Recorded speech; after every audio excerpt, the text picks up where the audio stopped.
1509th episode of Nagpur's most happening Facebook live show जिसका नाम है राज की बात बी सॉर्टेड के साथ।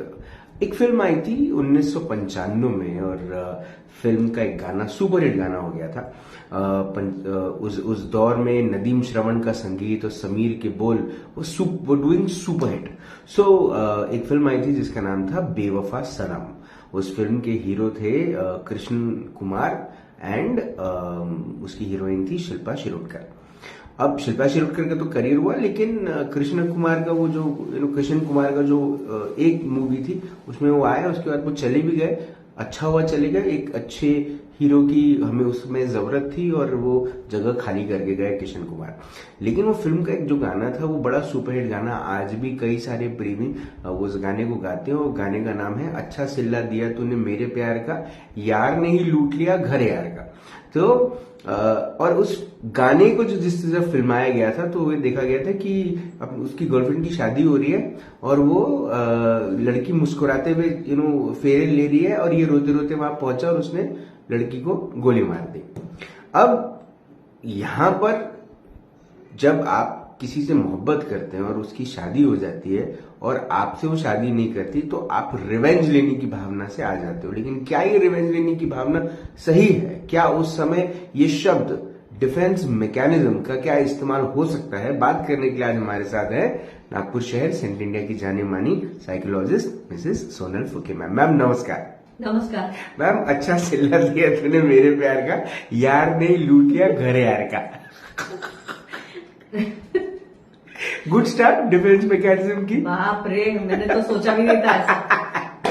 बट मैम, डिफेंस मैकेनिज्म क्या होता है? डिफेंस मैकेनिज्म ये सिगमंड फ्रॉइड ने इसके बारे में बहुत पढ़ाई की थी और इसके बारे में काफी पता लगाया था। एक्चुअली हम ह्यूमन बीइंग्स जो होते हैं ना, तो हमारे लिए ये कोई भी ऐसा झटका बेयर करना जी या कोई भी टेंशन लेना जी थोड़ा सा डिफिकल्ट हो जाता है। काफी बार हम लोग को बेयर नहीं कर सकते जी।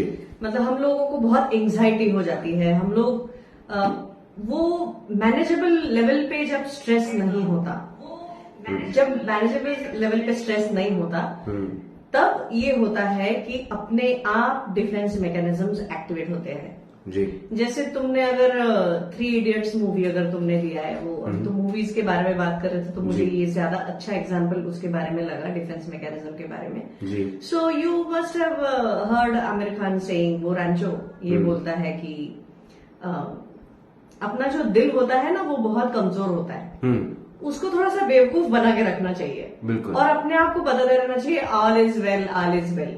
तो ये ऑल इज वेल जो है, जो हम अपने आप को बताते हैं थोड़ा सा मैनेजेबल स्ट्रेस रखने के लिए, तो वो होता है defence mechanism. Ma'am, coping strategies क्या होती है?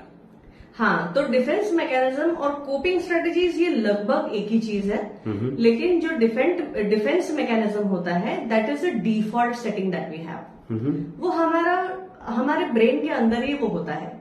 मतलब एट अ सबकॉन्शियस लेवल और at an unconscious level we use these techniques. We don't have any idea that we are using these techniques. जैसे फॉर एग्जाम्पल, जैसे अगर कोई सडनली अगर किसी की डेथ हो जाती है घर में जी, तो वो हम एक्सपेक्ट करते हैं कि वो क्लोज जो भी रिलेटिव है वो बहुत बहुत रो रहे होंगे या बहुत एक्सप्रेस कर रहे होंगे अपना दर्द जो है वो, मगर समटाइम्स वी सी कि वो तो बिल्कुल ही नम बैठे हुए हैं। तो वो नम्बनेस जो क्रिएट करता है, ऐसे एक इंसुलेशन क्रिएट करता है हमारा ही ब्रेन, हमारे थॉट्स के अराउंड एक इंसुलेशन तैयार करता है, जिससे वो जो दुख होता है वो बेयर करने की कैपेसिटी हमारे अंदर धीरे धीरे क्रिएट होती है विथ टाइम। तो वो होते तक our brain actually creates this mechanism. So when this happens at an unconscious or a subconscious level, it is known as a defense mechanism.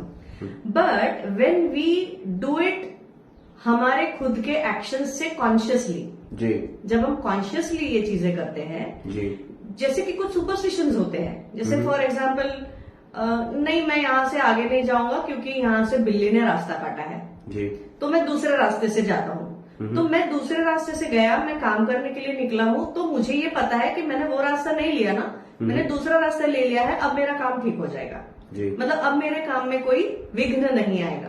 तो ये मेरा बिलीफ है, ये मैंने अपने दिमाग में तैयार किया हुआ बिलीफ है और मैं कॉन्शियसली कुछ चीजें कर रहा हूँ। That is a coping strategy. Ma'am, जब हम कोई भी सुपरस्टिशन को लेते हैं तो मैम क्या एक सुपरस्टिशन डिफेंस मैकेनिज्म हो सकता है? हाँ, बिल्कुल हो सकता है। Actually it is a defence mechanism और it is a coping strategy. Superstitions are coping strategies क्योंकि see we all are science students, तो cause and effect we know that अगर कुछ होता है तो समटाइम्स और 99% ऑफ द टाइम्स और almost all the times there has to be a cause, तभी वो उसका इफेक्ट होता है। और बिल्ली ने रास्ता काटा can not be a cause, relevant cause जी। तो सुपरस्टिशंस वो हम इसलिए बनाते हैं because then we can assign the blame to something. We can मतलब कि वो ऐसा हुआ था ना इसलिए ऐसा हुआ, अब ऐसा नहीं होना चाहिए। तो ये हमारे अंदर जो एंग्जाइटी बढ़ते रहती है जी, वो एंग्जाइटी को हैंडल करना कभी कभी मुश्किल हो जाता है ह्यूमन बींग्स के लिए। तो इसलिए हम वो सब कोपिंग स्ट्रेटेजीज बना के रखते हैं। मैम, ये जो कोपिंग स्ट्रेटेजीज हैं ये हर सिचुएशन के लिए अलग होती होगी? हर सिचुएशन के लिए अलग होती है, लेकिन ऐसे भी लोग होते हैं कि जो सिमिलर कोपिंग स्ट्रेटेजीज हर चीज के लिए यूज करते हैं। जैसे कि जो होता है अच्छे के लिए होता है। हाँ, ऐसा बोल सकते हैं कि जो होता है वो अच्छे के लिए ही होता है। See it is a positive thought. और ऐसा नहीं है कि कोपिंग स्ट्रेटेजीज और डिफेंस मैकेनिज्म का कोई काम नहीं है। It is very useful, there is no doubt about it, because it gives us some strength to bear the stress, bear the anxiety और बेयर द ग्रीफ। उसके लिए वो काम में आता है। लेकिन कुछ भी एक्सेस में जब बनता है, कुछ भी एक्सेस में जब होता है, जब हम जरूरत से ज्यादा उन चीजों में हम बिलीव करने लगते हैं, तो वो हमारे फंक्शनिंग पे उसका असर होता है और फिर उसके जो नेगेटिव चीजें हैं वो चीजें हम लेने लगते हैं। In fact coping strategies, negative coping strategies भी बहुत हैं, जैसे सब्सटेंस अब्यूज करना, मतलब ड्रग्स लेना, ड्रिंक्स लेना, अल्कोहल लेना। It is a coping strategy to bear that stress, right? हाँ, because I am not able to cope it up, तो मैं पी लेता हूँ, मैं सो जाता हूँ। समथिंग, हाँ, आप नींद की दवाइयां अननेसेसरी लेना, that is also coping strategy. तो एक हद तक coping strategies are very useful, they are needed, they are required जी। लेकिन कोपिंग स्ट्रेटेजीज जब जरूरत से ज्यादा हो जाती है और उस पर यूज मतलब उसका जब डिपेंडेंस बहुत ज्यादा होने लगता है, then we become very superstitious और फिर हम हमारा लॉजिकल ब्रेन बाजू में रख देते हैं और उस पर जब हम रिलाय करने लगते हैं तो obviously that is not a good thing. तो मैम फिर अपने लॉजिक्स कैसे इस्तेमाल करें? How to have a very calculative coping strategy? इसको बनाएं कैसे? इसको ऐसे बनाएं कि मतलब जहां पे वो मुझे कहीं हार्म नहीं कर रहा है, it is helping me ease my pain, it is helping me ease the situation. तो वहां पर उसका यूज करना चाहिए। वो अपने को पता चलता है कि कब ये मैं बहुत ज्यादा उस चक्कर में पड़ रहा हूं या मैं पड़ रही हूं कि ये बहुत ज्यादा हो रहा है, तो उसका अवेयरनेस रहना चाहिए कि क्या होता है कि जब हम जरूरत से ज्यादा ये डिफेंस मैकेनिज्म का हमारा यूज होता है तो हम थोड़ा सा रियलिटी को हम डिस्टॉर्ट करते हैं उसकी वजह से। मतलब जैसे फॉर एग्जाम्पल अगर मुझे बहुत क्लियर कट किसी चीज के मुझे सिम्टम्स लग रहे हैं कि शायद मुझे इस तरह की कोई डिजीज होने के चांसेस हैं, तो what is my defence mechanism? तो वो denial is a defence mechanism कि नहीं ऐसा नहीं हो सकता, कोई जरूरत नहीं है टेस्ट करने की। तो then you go in the wrong direction. तो मतलब जो फॉर्म्स है डिफेंस मैकेनिज्म के, तो उसमें से वन इज डिनायल कि मतलब नहीं ऐसा नहीं हो सकता, ये मतलब एब्सोल्यूट नकार देना, जो रियलिटी है उसको नकार देना कि ये नहीं हो सकता, ऐसा पॉसिबल ही नहीं है। तो दिस इज डिनायल, उसको एक्सेप्ट ही नहीं करना। So that is one.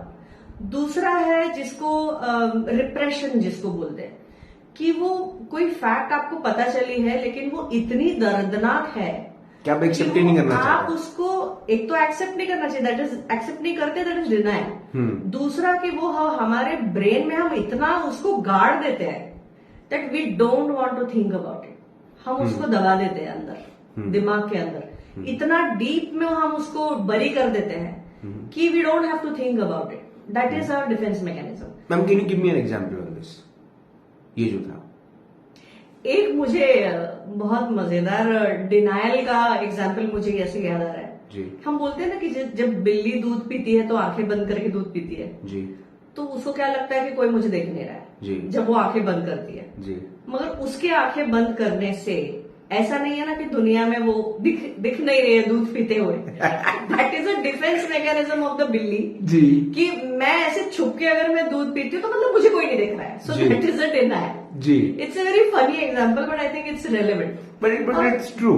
कभी कभी जो आप दूसरा जो है रिप्रेशन जो है तो जी। रिप्रेशन का एक जैसे चाइल्डहुड ट्रॉमा जब होता है अगर चाइल्डहुड में अगर कोई आपको कुछ अब्यूज हुआ है या फिर आपके साथ अगर कुछ बुरा हुआ है which you have not shared with anybody which is your personal secret तो आप उसको इतना अंदर दफना देते हो कि आप वो भूल ही जाते हो उस बात को। जी कभी कोई चीज आगे वो ट्रिगर करके वो जब सरफेस करने की कोशिश करते तो you just again push it back जी। That you don't want to think about it that is repressing that difficult thought जी और अ वेरी स्ट्रेसफुल थॉट तो दैट इज रिप्रेशन। एक और एक डिफेंस मैकेनिज्म ऐसा हो सकता है कि अगर जैसे फॉर एग्जांपल ऑफिस में मेरे बॉस ने आज मुझे बहुत ज्यादा डांटा है and I am feeling very bad about it तो immediately I take out that anger on my staff. जैसे मेरे अंडर जो लोग काम कर रहे हैं मैं तुरंत उन पे वो गुस्सा निकाल देती हूँ मतलब उसको डिस्प्लेसमेंट बोलते हैं कि मेरे पे वो गुस्सा किया है मेरे को बहुत स्ट्रेस हो गया now I am not able to bear that stress तो मैं तुरंत मेरे अंडर जो 3 लोग हैं उनको मैं डांट देती हूँ जी। तो that is also defence mechanism.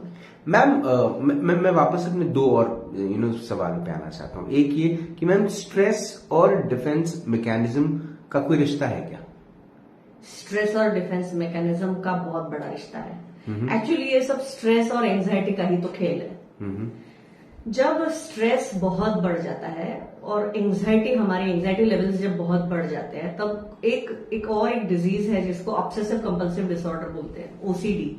मतलब जैसे अगर कोई भगवान की फ्रेम है तो वो फ्रेम को कंटिन्यूअसली वो आते जाते उसको प्रणाम करना उसको नमस्कार करना तो ऐसे लगता है कि वो करने से अब सब ठीक हो जाएगा जी। So the situation will be under control.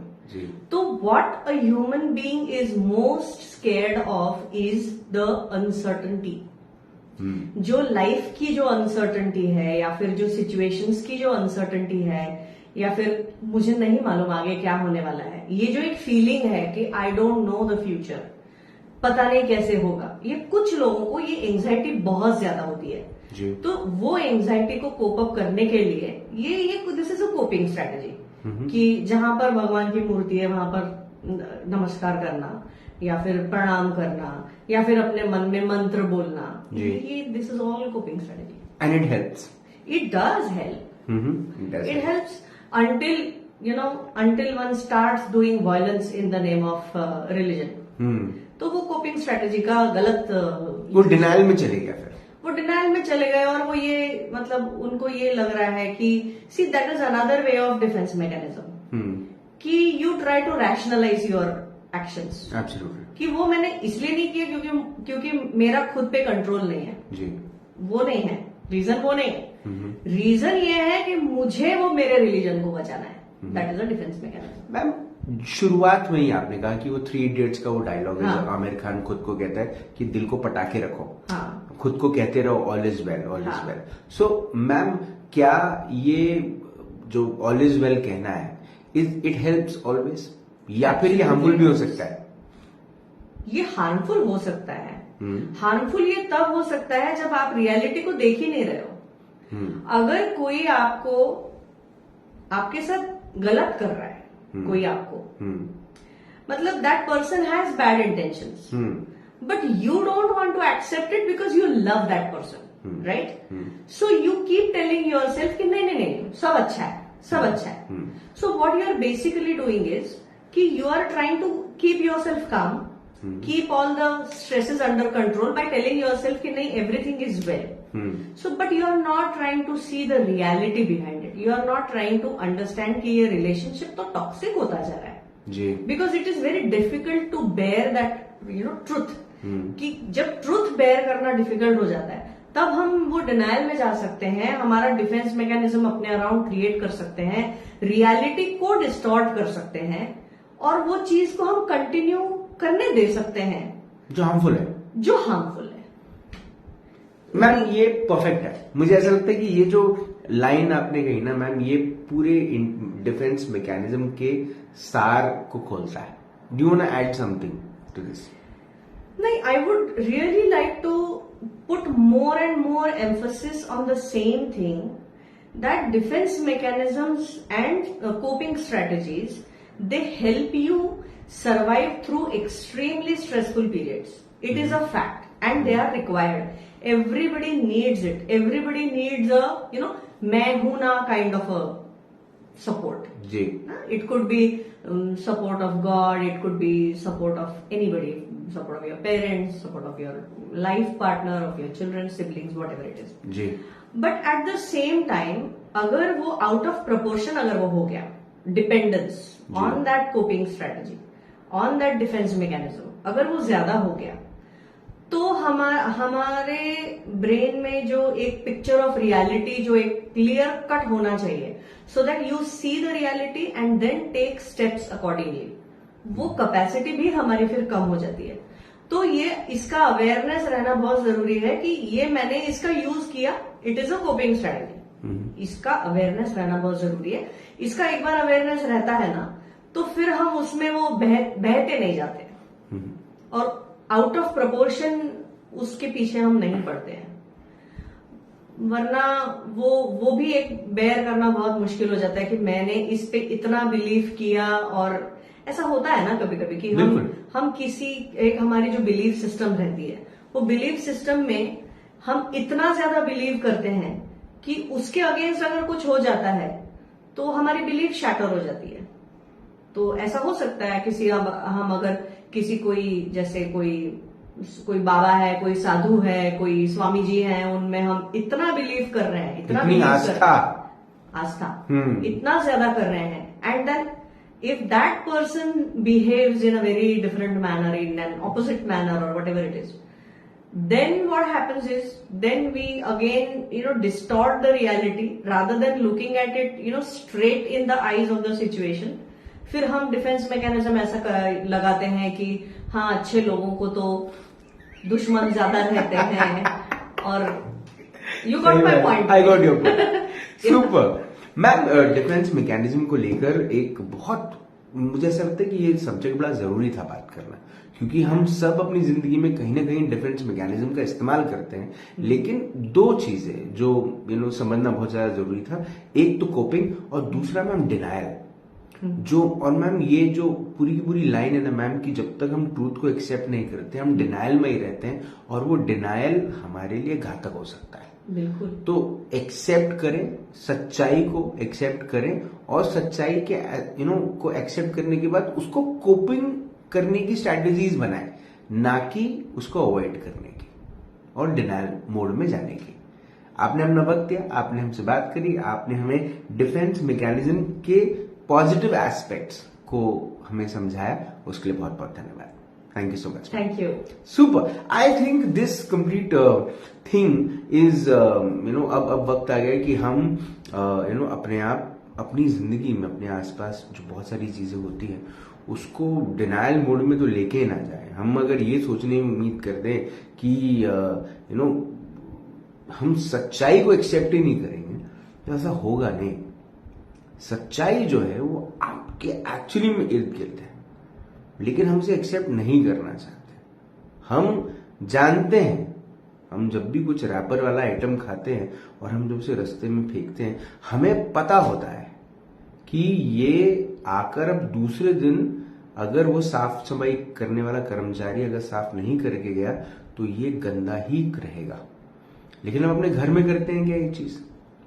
नहीं करते, क्योंकि हम वहां पर एक रियलिटी को एक्सेप्ट कर चुके हैं कि अगर हम रैपर में खाई हुई चीज अपने घर के लिविंग रूम में, घर के हॉल में फेंक देंगे तो मम्मी आएगी और समझाएगी और यार डांट पड़ेगी हमको।